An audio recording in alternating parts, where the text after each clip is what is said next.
We have a rabbit, and we have a dog that looks like a bunny rabbit.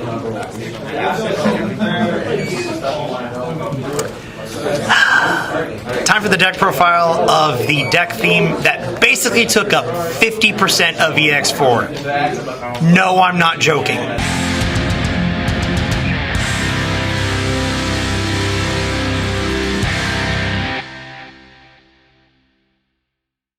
Hello everyone, it is I, Setos, I'm the Fanatic. Thank you for checking out Team Forbidden's YouTube page. Coming at you today with the Alliance deck profile for Digimon and EX4. So, EX4, they came out with new Lotmon interior cards. Unfortunately, a lot of them don't really work with the older ones. It's kind of more of a Lotmon deck than a Cherubimon deck. It's difficult to explain. Let's just go ahead and get on into it. So, first thing we have to start off with is this one. The first thing we have to start off is the Digitama. We have 4 Kokomon. The green one this time. So, this is basically now the best green egg. No, I'm not joking. They actually made this thing super generic that this is now the egg of choice in Palmon Bloomlord. Palmon Bloomlord Rosemon. So, Kokomon's inheritable. Once per turn, when an effect suspends one of your Digimon, draw 1. Nice and simple. And you have a lot of effects that suspend stuff, so that's getting you a lot of extra draws. Alright. This is a Cherubimon deck that is a Lotmon deck in disguise. So, first off, we're going to do something similar to what we did for the Alter S deck. We have 4 Lotmon and 4 Cherubimon. So, these cards are basically the same card. Where, as the inheritable of when Alliance suspends one of your Digimon, you can Digivolve it into a 2-color green Digimon from your hand for the cost, and when you Digivolve this way, you reduce the cost by 2. So, both of these have that inheritable, as does the Cherubimon Assistant. We'll get to the Cherubimon Assistant in a few moments. But, both of these, on play, you reveal the top 4 cards of your deck, add a 2-color green card, and then add their appropriate tamer from Digimon Tamers to their hand, or card with it in its name. I'm just going to come out and, well, I'll get to my problem with the dual tamer in a moment, because there's dual tamer in this deck that works with these cards. Not much else to say here. 4 copies of Cherubimon Assistant. 1, 2, 3, 4. The lovely alt arts. The assistant to the Agumon Professor. It's always treated as Cherubimon, so that way you can Digivolve a Rapidmon on top of this thing for 3. I don't know why you'd run Rapidmon in this deck, but that's beside the point. Anyways, when an effect suspends this Digimon, one of your Digimon gets an additional 4,000 DP. And then, like we noted with the Cherubimon and the Lotmon, has the exact same inheritable. To round off the rookies, we have 2 copies of the BT3 Terriermon. I know this is the wrong art. I need the anniversary art one for this deck, but they're in the mail. I just didn't get them. This art is still good, though. It's your memory blocker, and you get to play it for free off of the Tamer. Again, we'll get to the Tamer in a few moments. Into our level 4s. I see a lot of people changing stuff up with these level 4s. Some people run them a little differently, but all the level 4s have Alliance. It's a new keyword. So we'll get into it with Wendigomon, because in my opinion, Wendigomon has the best inherited effect of the bunch. So, Alliance is a new keyword that's in this game. So I should note that all of these Digimon with the Alliance keyword have a 3 from their respective colors, but can also Digivolve for 2 from a Cherubimon or a Lotmon in name. So what Alliance does is when you attack, you can suspend one of your other Digimon, and then it gains that Digimon's DP and security attack +1 for the attack. So all of these basically have the inheritable to let you do that. The best one to use Alliance with is the Assistant, because you get that additional 4,000 DP. So basically, if you have Cherubimon Assistant out and Wendigo, you swing, suspend the Cherubimon Assistant, you'll be attacking for 9,000 on 2 checks. And that's assuming you don't just Digivolve into one of your level 5s, in which case it's going to be even better. Look at his smug little face. Yup. So,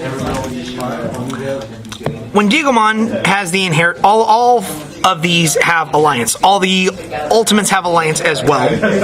So, let's go ahead and get into Black Gargo. Same thing. This one actually can work in the Gargo deck, but it's going to be a little bricky with it. They need more Terriermon, Rapidmon stuff with Alliance. And then I'm running 2 Cherubimon.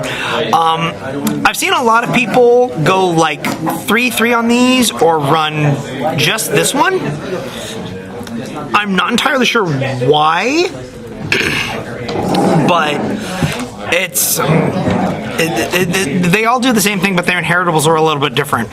So when Digimon is once per turn, if you have another suspended Digimon in play, you return a green Digimon card from your trash to your hand. In my opinion, that is the best inheritable, because you get to recur your resources from your trash. Black Gargo gives you an additional 2,000 DP, and then Cherubimon minuses DP on an opponent's Digimon for 2k. In my opinion, that's the worst inheritable of the bunch. The other ones are just better, in my opinion. Into the Ultimates, I also see other people running the Ultimates a little differently as well. Because for the Ultimates, I'm running 4 copies of this Antilamon. I see some people only running like 2, maybe 3 of this one at most. I have no idea what the heck people are smoking with that, because this is your best one that you want to attack with. Oh, you attack? Okay, I have 3 security. Okay, cool. Let me recover 1. That's so good. It's just so good. Then you have the Antilamon, and these all Digivolve from their respective colors for 4, or from a level 4 2-color one for 3. And then 2 Black Rapidmon as well. The Black Rapidmon gives you Piercing, and it de-Digivolves something at the end of the attack. This one plays a green level 3 Digimon from the attack at the end of the attack, and this one has the inheritable of returning a card from the trash if you have something on top of it. Into the 6s. We have 4 copies of Cherubimon, the Vice version. I don't know how this thing is evil and still a vaccine type, but whatever. So this has Alliance, just like the other ones.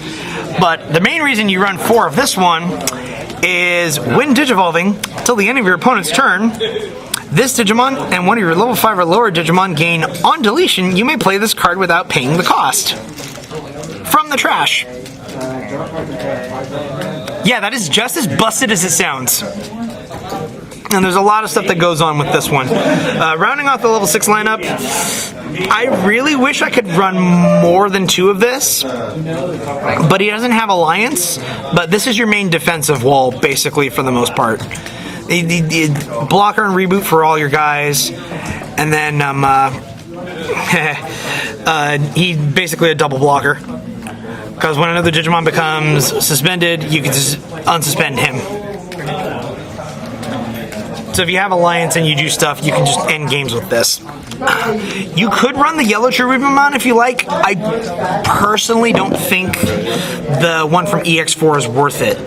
The other combo that I see some people using is the Cherubimon from BT8. Basically, you have that in hand with this on the board. Play this, play it, delete this, it comes back, and then you can go into Ordinamon. It's a cute little combo, but I honestly don't think it's worth it. I think the only level 6 you should probably run in this deck is probably Quartzmon.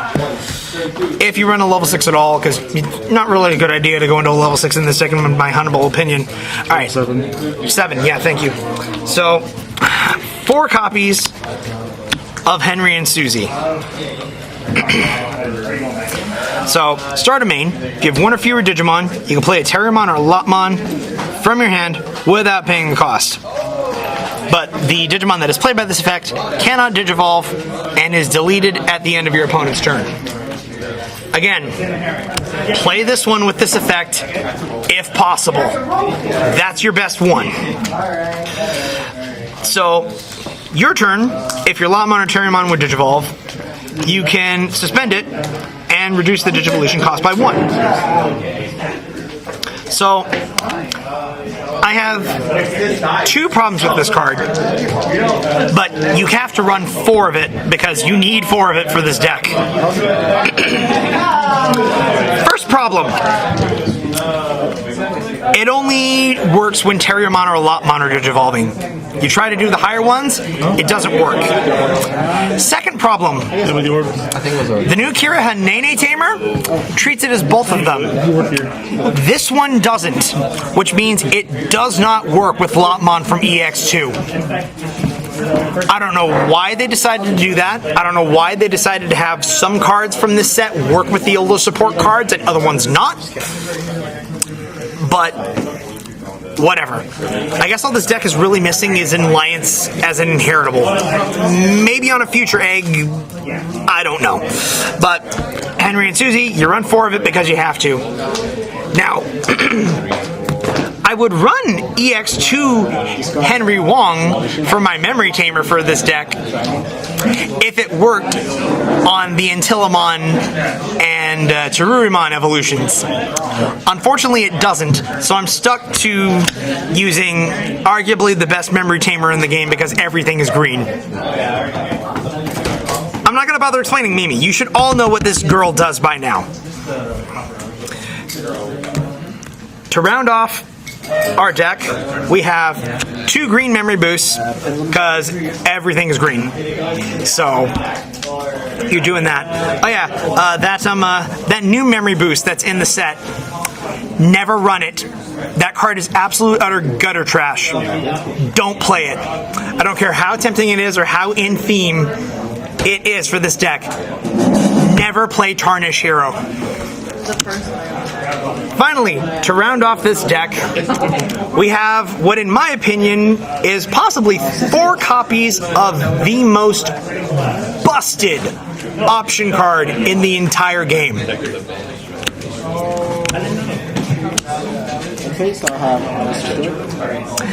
Heaven's Judgment.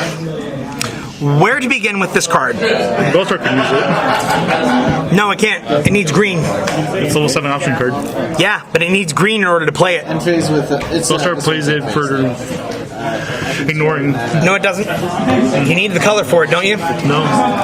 Yes, you do. You need the color on it to play it still. No, because Bellstar can play any 7-drop option card. Yeah, but you still need to have the color cost for it. It doesn't ignore the color cost. Pretty sure it does, because how else? No, that's why they play the blue tamers, dude. Oh, really? Because they literally can't play it without it. They can do the Three Musketeer stuff because she's a Three Musketeer. It does not ignore the color cost.